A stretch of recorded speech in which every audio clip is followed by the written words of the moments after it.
BPL এর final, তাই তো স্টেডিয়ামে জ্বলবে ঝলমলে আলো, কিন্তু অন্ধকার নামাতে চাইবে বোলাররা। চট্টগ্রাম ও রাজশাহীর শিরোপা দখলের লড়াইয়ে গর্জে উঠবেন বল হাতে শরীফুল রিপনরা।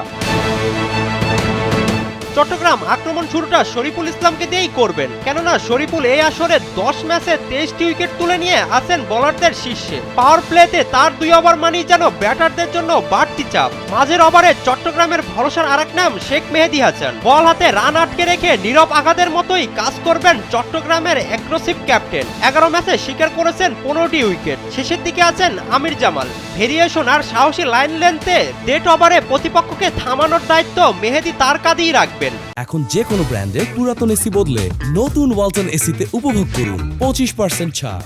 রাজশাহী রান আটকানোর কাজটা প্রথম কোয়ালিফায়ারে এইভাবেই করেছিলেন চট্টগ্রাম। অন্যদিকে রাজশাহী যদি প্লে অফের মতো বড়সড় রান তুলতে পারে, তাহলেই চিন্তামুক্ত থাকবে পদ্মাপাড়ের দলটা। তাদের বোলিংয়ের প্রথম অস্ত্র হতে পারে রিপন মণ্ডল। ইয়র্কার দ্রুতগতিতে বল করার ক্ষমতা আর আক্রমণাত্মক স্টাইল দেখিয়ে রিপন মণ্ডল বদলে দিতে পারে পুরো ম্যাচের ছন্দ। 8 ম্যাচে 17 উইকেট নিয়ে বেশ ভালো অবস্থানে আছেন তিনি। মাঝের ওভারে রাজশাহীর অন্যতম শক্তি বিনুরুমা ফারান্ডো।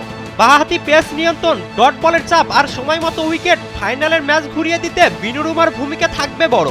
আর বিশেষ দিনে রাজশাহীর এক্সপার্ট তানজিম সাকিব সাকলাইনও এক স্পেলেই ম্যাচ বদলে দেওয়ার নজিরও আছে তাদের। তারিকুল ইসলাম, কালবেলা।